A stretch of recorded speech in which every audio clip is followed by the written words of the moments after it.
மக்களே, welcome back to my channel. இன்னைக்கு வீடியோவில் என்ன பார்க்க போகிறீங்க அப்படின்னா, கிச்சன் ஆர்கனைசேஷன் தான் பார்க்க போகிறீங்க. ரொம்ப நாள் ஆச்சு கிச்சன் எல்லாத்தையுமே நீட் பண்ணி. ஆக்சுவலாக கொஞ்சம் மெஸ்ஸியாக இருக்குது. ஸோ அது எல்லாத்தையுமே ப்ராப்பராக எடுத்து நீட் பண்ணலாம். எப்படி ஆர்கனைஸ் பண்ணுறேன்னு பார்க்குறதுக்கு வாங்க வீடியோக்குள்ளே போகலாம்.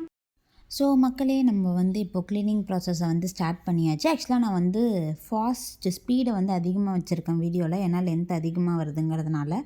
ஃபர்ஸ்ட் நான் கீழே ஷெல்ஃப்லேருந்து ஆரம்பிக்கலான்ட்டு ஆல்ரெடி பேக்கெட்லேயும் எண்ணெய் வச்சுருந்தேன். அந்த எண்ணெய் எல்லாத்தையுமே அந்த பீங்கானோட அந்த கப் மாதிரி இருக்குல்ல, அதில் ஊற்றி வச்சுட்டு ஒவ்வொரு ட்ரேவாக நான் எடுக்க ஆரம்பித்தேன். ஏன்னா ட்ரே எல்லாத்துலேயுமே அழுக்கு இருந்தது. எண்ணெய் வச்சுருந்த ட்ரேலலாம் எண்ணெய் இருந்தது.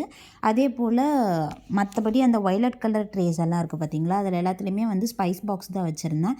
அது எல்லாமே ரொம்பவே அழுக்காக இருந்தது. அது எல்லாத்தையுமே ஃபஸ்ட்டு பாக்ஸ் எல்லாத்தையும் எடுத்து வெளியே வச்சுட்டு ஒவ்வொரு ட்ரேவாக நம்ம காலி பண்ணிட்டோம்னா அதை கடைசியாக எடுத்துகிட்டு போய் கழுவிட்டு அந்த ஷெல்ஃபை ஃபுல்லாக க்ளீன் பண்ணதுக்கப்புறமா நம்ம எடுத்துகிட்டு வைக்கிறதுக்கு ஈஸியாக இருக்கும். அப்படிங்கிறதுனால நான் ஃபஸ்ட்டு அது எல்லாத்தையுமே எடுத்து வச்சுட்டேன். இப்போது அதே போல் மேலே இருக்க ஷெல்ஃப் எல்லாமே கீழே மசாலா அண்ட் ஸ்பைசஸ் மட்டும்தான் நான் கீழே ஷெல்ஃபில் வச்சுருப்பேன். மேலே ஷெல்ஃபில் பார்த்திங்கன்னா இந்த பருப்பு, சர்க்கரை, தானியம் அதெல்லாம் இருக்கும் பார்த்திங்களா, பச்சை பயிறு அந்த மாதிரியெல்லாம் இருக்கும் பார்த்திங்களா, அது எல்லாத்தையுமே நான் மேலே ஷெல்ஃபில் வச்சுருப்பேன்.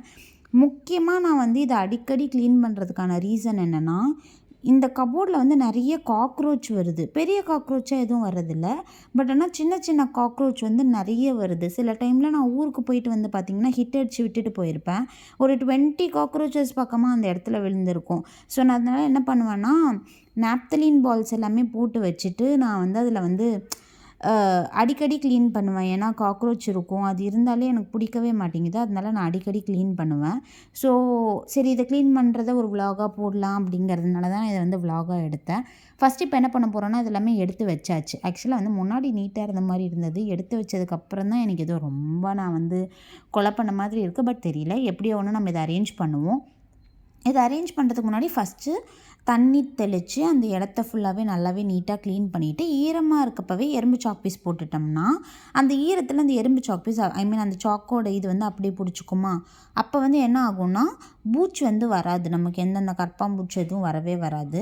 ஸோ இப்போ நம்ம எல்லாத்தையுமே போட்டதுக்கப்புறமா ஒவ்வொரு பாக்ஸாக எடுத்து அடுக்க போகிறோம். ஆக்சுவலாக நான் இந்த எல்லா பாக்ஸுமே இங்கே நம்ம வீட்டில் இருக்க எல்லா பாக்ஸுமே டிமார்ட்டில் தான் வாங்கினது. ஒவ்வொரு பாக்ஸுமே 50, 54 அந்த ரேஞ்சில் தான் வரும். ஸோ நான் எல்லாத்துலேயுமே அட் அ டைமில் வாங்க கிடையாது. அட் அ டைமில் வாங்கினா நமக்கு ரொம்ப காஸ்ட்டாக இருக்கும். ஒவ்வொரு மாதம் அப்பப்போன்னு போயிட்டு கொஞ்சம் கொஞ்சமாக வாங்கினோம்னா நமக்கு ரொம்பவே கம்மியாக இருக்கும். இந்த ஸ்டீல் சம்பளம் எல்லாமே என்னோடய மாமியார் வீட்டில் இருந்து நான் எடுத்துகிட்டு வந்தது. ஆக்சுவலாக இதே மாதிரி நான் நிறைய வச்சுருக்கேன். முன்னாடி ஸ்டீலில் தான் போட்டேன். ஸ்டீலில் போடுறதுனால எனக்கு என்னென்னா, எது பொருள் எதில் இருக்குதுன்னு தெரியறதில்ல. எழுதி வச்சாலுமே நான் கை தொட எனக்கு அழிஞ்சிடுறதுனால நான் ஸ்டீல்லேருந்து எடுத்துகிட்டு நான் பிளாஸ்டிக்கில் போட்டேன். ஸ்டீலில் போட்டால் அதுவும் இல்லாமல் வண்டு வருது அப்படிங்கிறதுனால ஸ்டீல் எல்லாத்தையுமே எடுத்து நான் பிளாஸ்டிக்கில் போட ஆரம்பித்தேன். ஸோ இப்போ நான் என்ன பண்ணுறேன்னா, சிலதெல்லாமே நான் பேக்கெட்லேயே வச்சுருந்தேன் ஒரு 3 நாளை ஸோ அது எல்லாத்தையுமே மறுபடியுமே ஃப்ரெஷ்ஷாக பாக்ஸில் ரீஃபில் பண்ணுறேன். பழசெல்லாம் எடுத்து கொட்டிட்டு ஒரு ஒயிட் கலர் வேஷ்டி துணி வச்சுருக்கேன். அதில் அது எல்லாத்தையுமே தொடச்சிட்டு நான் மறுபடியும் ரீஃபில் பண்ணிக்கிட்டே இருக்கேன். மோஸ்ட்லி சில பாக்ஸ் எல்லாம் பார்த்திங்கன்னா, நம்ம இந்த ஃபுட் ஆர்டர் பண்ணுறப்ப வர பாக்ஸு, கேக் ஆர்டர் பண்ணால் வர பாக்ஸு, அந்த பாக்ஸ் எல்லாத்துலேயுமே தான் நான் ஃபில் பண்ணி வச்சுருப்பேன். சிலதெல்லாமே சிலது தான், அது மோஸ்ட்லி எல்லாமே டிமார்ட்லேருந்து தான் வாங்கினேன். ஏர்டைட் கண்டெய்னராக வாங்கினோம்னா உள்ளே எதுவும் பூச்சி போகாது, வண்டு அவ்வளோ சீக்கிரம் வைக்காதுன்னு நானே நம்பி நானே இதை வச்சேன். ஸோ நான் ஒவ்வொன்றா எடுத்து நீட்டாக அரேஞ்ச் பண்ணிகிட்ருக்க ஆரம்பித்தேன். ஆக்சுவலாக நடுவில் ஹஸ்பண்டுமே என்ன பண்ணிருக்கு அப்படின்னு சொல்லிட்டு சைலண்ட்டாக பார்த்துட்டு போனாங்க. ஏன்னா வீடியோக்குள்ளே வரக்கூடாது அப்படிங்கிறதுனால. ஸோ இன்னொன்று இந்த காக்ரோச் போகிறதுக்கு என்ன வழி அப்படின்னு சொல்லிட்டு யாருக்காச்சும் தெரிஞ்சால் மறக்காமல் கமெண்ட்டில் சொல்லுங்கள். இப்போ நம்ம ஒரு ஷெல்ஃபை முழுசாக ஆல்மோஸ்ட் நம்ம முடிக்க போகிறோம். இது எனக்கு பண்ணுறதுக்கு 1 hour ஆச்சு. ஆக்சுவலாக ஆல்ரெடியே நான் நீட்டாக வச்சுருக்கேன் அப்படிங்கிறதுனால மறுபடியும் க்ளீன் பண்ணுறப்ப நமக்கு ரிஸ்க் இருக்காது. அதனால் நீங்கள் எப்போவுமே க்ளீன் பண்ணுறீங்கன்னா முன்னாடியே ஒரு 2 வீக்ஸ்க்கு ஒன்ஸோ வீக்கெண்டில் டைம் இருக்கிறப்போவோ நீங்கள் அதை க்ளீன் பண்ணி வச்சுருங்க. ஸோ இப்போ இந்த ஷெல்ஃபை ஃபுல்லாக க்ளீன் பண்ணி முடித்ததுக்கப்புறமா நம்ம இப்போ கீழே ஷெல்ஃபை க்ளீன் பண்ண போகிறோம். ஆக்சுவலாக நான் இப்போது டிமார்ட்டில் வாங்கின பாக்ஸ் நான் காமிக்கிறேன் பார்த்தீங்களா. இது நீங்கள் எப்போ போனாலுமே டிமார்ட்டில் உங்களுக்கு கிடைக்கும். இப்போ தான் அப்போ தான் அப்படிங்கிறதெல்லாம் கிடையாது. நீங்கள் எப்போ போனாலுமே இந்த கலர் இல்லைனாலுமே வெரைட்டி ஆஃப் பாக்ஸஸ் உங்களுக்கு நிறையவே இருக்கும். அண்ட் வந்து பார்த்தீங்கன்னா, நான் வச்சுருக்க இந்த கண்ணாடி பாக்ஸ் எல்லாம் வந்து மீஷோவில் ஆர்டர் பண்ணது. ஆக்சுவலாக மீஷோவில் ஆர்டர் பண்ணுறதுல வந்து நமக்கு அந்த ட்ரிக்கு தெரிஞ்சிருக்கணுங்க. ஒரே பாக்ஸ் வந்து 300 ருப்பீஸ்லேயும் இருக்குது, 125 ருப்பீஸ்லேயுமே இருக்குது. ஸோ அதை வந்து நீங்கள் பார்த்து ஆர்டர் பண்ணணும். இப்போ வந்து என்னென்னா, நான் அந்த வச்சுருந்த ட்ரே எல்லாத்தையுமே நீட்டாக வந்து கழுவிட்டு, அதை வந்து நம்ம ட்ரை பண்ணிவிட்டு, அதுக்கப்புறம் ஈரம் போனதுக்கப்புறமா வச்சா இன்னும் கொஞ்சம் பூச்சி வர்றதை வந்து நம்ம அவாய்ட் பண்ணலாம். இப்போ நான் வாஷ் பண்ணிட்டுருக்கேன் பார்த்தீங்களா, இந்த பிங்க் கலரு, இது வந்து 3 சைஸ் இருக்கும். ஒன்று உள்ள ஒன்று வைக்கிற மாதிரி இருக்கும். இந்த 3 பாக்ஸுமே 199 தான். எனக்கு என்னமோ 199 அஃபோர்டபுள் அப்படிங்கிற மாதிரி தான் இருந்தது, which is not too costly. So இது வந்து எனக்கு அஃபோர்டபுளாக தெரிஞ்சது. அதே போல் நான் வந்து மீஷோவில் ஆர்டர் பண்ணுறது சொல்லிட்டுருந்தேன் பார்த்தீங்களா, நம்ம இந்த ஆயில் கண்டெய்னர்ஸு, அதுக்கப்புறமா கண்ணாடி பாட்டில், யாருக்கெல்லாம் கண்ணாடி பாட்டில் நீங்கள் ப்ரிஃபர் பண்ணுவீங்களோ, நீங்கள் வந்து மீஷோவில் போய் தேடி பாருங்கள். ஆக்சுவலாக நான் வந்து ஒரு 2 டேஸ் ஸ்பெண்ட் பண்ணேங்க. ஏன்னா வந்து கம்மி ரேட்லேருந்து அதிக ரேட் வரைக்கும் ஒரே பாக்ஸு ஒரே வெரைட்டியில் ஈவன் தான் ஒரே குவாலிட்டியில் இருக்குது. ஸோ நான் அதனால் தேடி அலசி இருக்கிறதுலே கம்மி ரேட் எதுவும் அந்த கம்மி ரேட்டுக்கு வந்து நான் அதை வாங்குகிறேன்.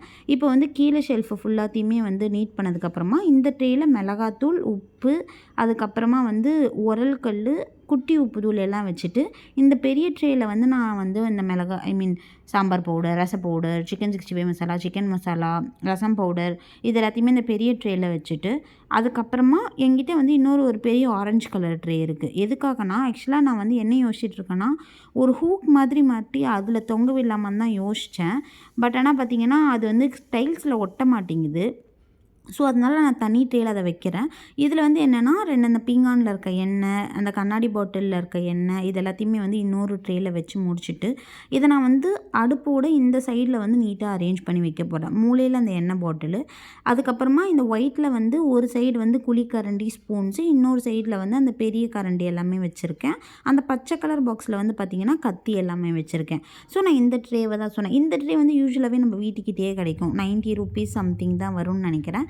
ஸோ இந்த ட்ரேயில் வந்து அந்த பெருசாக இருக்க கரண்டியெல்லாம் போட்டு முடிச்சுட்டு, டாப் ஷெல்ஃப் இருக்குது பார்த்தீங்களா, அதை வந்து க்ளீன் பண்ணலான்னு சொல்லிட்டு ஷெல்ஃப் மேலே ஏறி ஃபுல்லாக அதையுமே வந்து நீட் பண்ணிட்டேன். ஆக்சுவலாக அதுவுமே கொஞ்சம் நீட்டாக தான் இருந்தது. ஒரு ஓரமாக எல்லாத்தையும் எடுத்து வச்சுட்டு ஒரு பார்ட் ஆஃப் ஸ்பேஸை வந்து நான் ஃப்ரீ பண்ணி விட்டுட்டேன். மேபி ஏதாவது பொருள் வைக்கிறதுக்கு தேவைப்படுமோன்னிட்டு.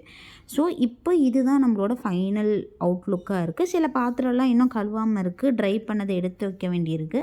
அது எல்லாத்தையுமே நம்ம ட்ரை ஆனதுக்கப்புறமா நம்ம வந்து ஃப்ரெஷ்ஷாக எடுத்து வச்சுக்கலாம். ஏன்னா ஈரத்தில் எடுத்து வச்சா எகெயின் வந்து நமக்கு பூச்சி வரும். ஸோ அதனால் இப்போதைக்கு இந்த ஷெல்ஃப், இந்த ஏரியா வந்து நமக்கு முடிஞ்சாச்சு. இப்போ இந்த பக்கம் பார்த்திங்கன்னா சாமி ஷெல்ஃபு, கீழே வந்து நிறைய டப்பா வச்சுருக்கேன். ஸோ அந்த சாமியில் இருக்க பாத்திரம் எல்லாத்தையுமே அந்த வந்து ஒரு பவுடர் இருக்குங்க, அந்த பவுட்ரு போட்டு க்ளீன் பண்ணிங்கன்னா அந்த கருப்பு, அழுக்கு அது எல்லாமே நமக்கு வந்து போயிடும்.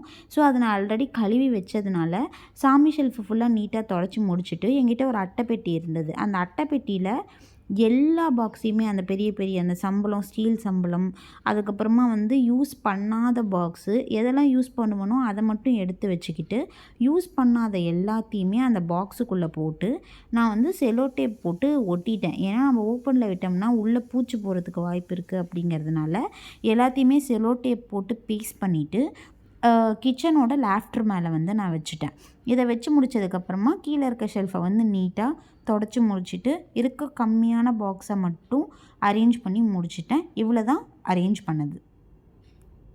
ஹலோ மக்களே, இப்போ நம்ம வந்து வெற்றிகரமாக எல்லா வேலையும் முடிச்சாச்சு. இன்னொரு சின்ன கிளான்ஸ் நான் காட்டவா பாருங்கள். ரொம்ப அப்படியே நீட்டாக பக்காவாக பர்ஃபெக்டாக அடுக்கி முடிச்சாச்சு.